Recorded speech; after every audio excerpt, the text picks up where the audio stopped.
Julle, ons kyk verder oor die Pasga wat ons nou gevier het en die volgende fases wat gebeur. Baie interessante klompie goedjies wat gebeur. Twee prosesse wat belangrik is en dan een spesifieke moment wat gebeur of 'n fees wat gebeur op hierdie dag. Volgens die Joodse feeste. Nou, ons het nou beleef, Dinsdag aand, volmaan, was dit die begin van die Pasga, of die Pasgafees. Dinsdag en Woensdag was hulle die groot heilige dag van Pasga, van hulle Paasfees, die Jodese Paasfees, wat hulle vier, dat die Here hulle losgebreek het, losgeknoop het, losgemaak het uit Egipte. Hy het die sluise oopgemaak, of die grense oopgemaak, die kettings gebreek, en hulle kon uitbeweeg. En dit is die eerste belofte wat die Here gee. Toe hy gesê het wie hy is en wat hy doen, is dit die eerste ding wat hy gedoen het. Dan, die dag na die Sabbat van die fees, van Pasga, is daar 'n begin van 'n volgende fees, en dit is die dag, of die fees van die ongesuurde brode wat dan begin. Snaakse ding in Matteus wat daar staan, die Pasga het begin, maar dit was alreeds die fees van die ongesuurde brode. Weereens, onverklaarbare goed wat mens nie verstaan, hoekom dit daardie jaar so gebeur het nie, maar hoe dit ook al sê, dit is daardie jaar se gebeure. Hierdie jaar het ons nou byvoorbeeld weer gevind, heeltemal teenstrydig amper, Dinsdag aand is volmaan, maar die amptelike Joodse datum is Maandag aand gewees. So dit maak ook nie heeltemal, dit rym nie altyd nie, en ons weet nie altyd hoekom nie. Dit is nie verklaarbaar nie. Maar hoe dit ook al sê, dis hoe ons dit vier hierdie jaar. Dinsdag aand, Woensdag was die heilige dag, gister nou, en gisteraand het die fees van die ongesuurde 7 dae, fees van die ongesuurde brode begin. Nou op die eerste dag, dit sou nou vandag gewees het, op die eerste dag van hierdie fees, is die eerste ding wat hulle doen, is om van die gars of koring, 'n gerwe te gaan kap, groen koring, dis nog nie ryp nie, maar dis nou net die begin van die oes. En hulle sou 'n paar van hierdie gerwe, of eintlik, dit was hulle offer gewees, hulle eersteling offer, wat hulle dan na die priester te bring, op hierdie dag. En op hierdie dag is daar 'n fees. Daar's ook 'n byeenkoms van die gelowiges, van die Jode, wat by die tempel bymekaar kom, en wat hulle dan doen, met lofprysing en aanbidding, en sing, en juig en dans, wyf hulle hierdie koring. Hulle dans daarmee, terwyl hulle dit rond beweeg. En dit is die beweegoffer. En dit is die eersteling offer. Nou, in die jaar, onthou nou die jaar toe, Jesus gekruisig is, was dit anders, daar was 2 Sabbatte. Dit was die Vrydag, die Sabbat van die fees, en Saterdag die gewone Sabbat. Hierdie dag, hierdie nuwe fase, sou dan uitgestel word tot die dag na die Sabbat. Hulle gaan nie hierdie fees op 'n Sabbat vier nie, dis 'n gewone dag. So dit was die Sondag gewees. En wat was die Sondag gewees? Dit was opstandingsdag. En wat het hulle gevier op daai opstandingsdag? Die eersteling van die vrug wat ingekom het. Jesus het opgestaan. Is dit nie ongelooflik nie? Die Jode het hierdie fees vir hoe lank gevier, en hulle nie geweet wat hulle vier nie. Want hulle het voor die Here kom staan en sê, Here, hier is die eersteling van die offer. En dit is mooi, want dit is 'n oesfees wat hulle daar gevier het. Hier is die begin van die beloftes wat U vir ons gegee het om vir ons te sorg. En soos ek gesê het, die Ou Testament is vol prentjies, werklike goed wat gebeur het, om vir ons te wys wat die Here doen in ons lewens. En hier kom wys hy presies vir ons met hierdie fees. Jesus is die eerste van die offer, hy het ingekom. Jesus lewe, hy is die eerste een van hulle wat waarlik opgestaan het om nooit weer te sterf nie. Hier is hy. So, daardie op opstandingsdag, en die fees van die beweegoffer, op die fees van die 7 dae, die ongesuurde brode. Dis die eerste ding wat gebeur het, 'n moment. Die eerste proses, of die fees wat nou plaasvind, het ek genoem, dis die 7 dae. Die eerste 7 dae van enige bevrydingsproses is verskriklik belangrik. Dis amper daai onttrekking, as die ouens wat weet, wat deur onttrekking is, of deur by 'n rehab was, wat deur verskriklike verslawing gegaan het, om daar bevry te word, is jou eerste 7 dae is verskriklik belangrik, en is sleg, dis rof, en hier vier hulle presies die 7 dae van bevryding van dit wat hulle verslaaf het, van dit wat hulle vasgebind het.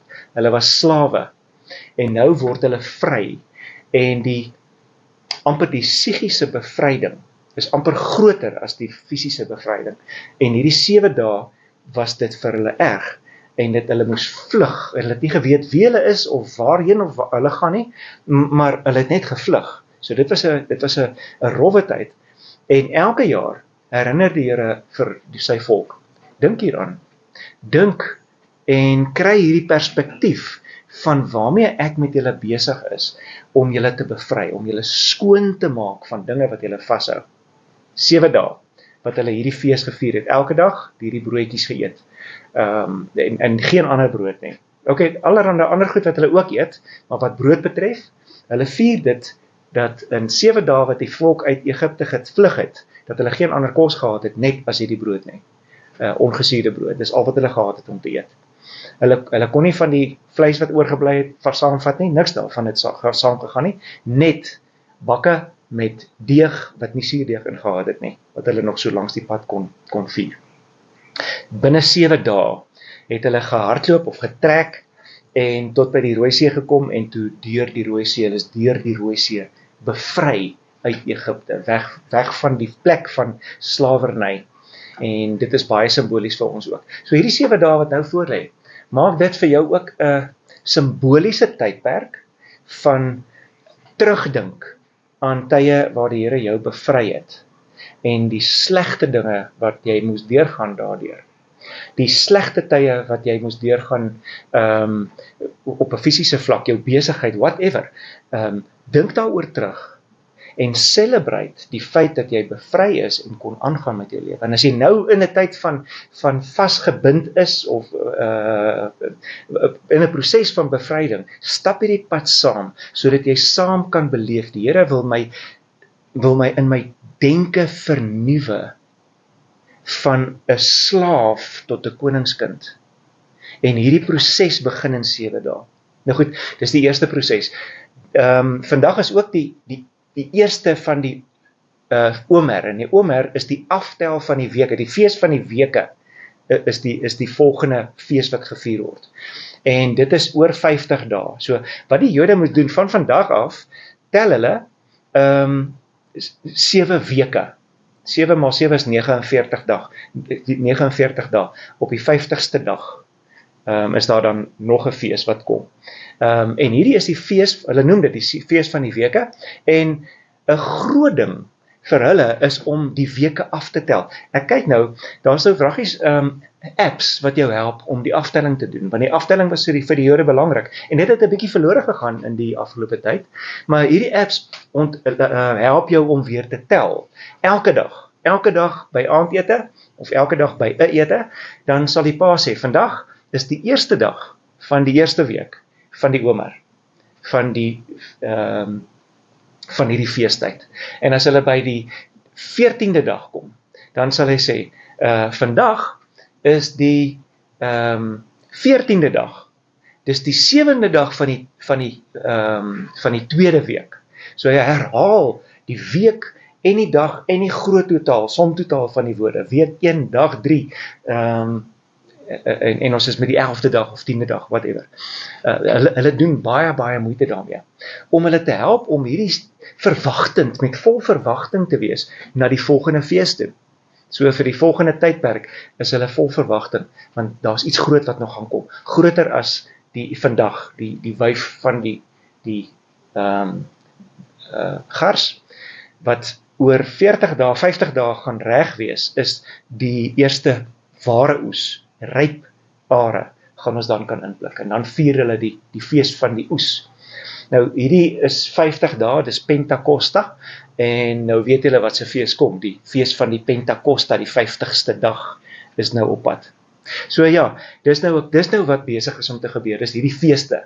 Een fees is Pascha, die tweede fees is die fees wat vandag gebeur, die fees van die wyfoffer, wat saamval met die fees van die ongesuurde brode, wat saamval met die eerste dag van die telling van die Omer, die weke. ons gaan die weke aftel.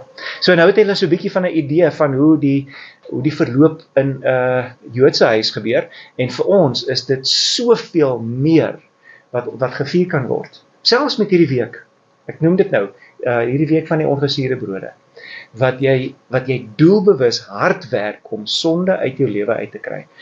Vat hierdie 7 dae en gaan doen dit waarmee jy sukkel. Gaan vat dit na die Here toe en sê, Here, ek wil dit soos ongesuurde brood gebruik elke dag. Ek wil sonder die suurdeeg, die sonde, die aanvoer van sonde. Ek wil sonder dit klaarkom. En maak hierdie 7 dae 'n baie ernstige tyd, wat jy saam met die Here loop, en agterkom dat hy jou losmaak, want dit is sy belofte, maar dat hy jou nuut maak in jou gedagtes. Hy vat jou om jou syne te maak. Dis die volgende belofte wat hy sê. Hy maak jou syne. Dit wil sê in jou kop ook, dat jy is nie meer Egipte sinne nie. Jy is nie meer slaaf nie. Jy is nou kind van God. Jy is nou die een wat bevry is. So ja, ek hoop dit maak vir julle sin, en ek hoop julle sal dit geniet vir hierdie volgende paar dae. Geniet dit.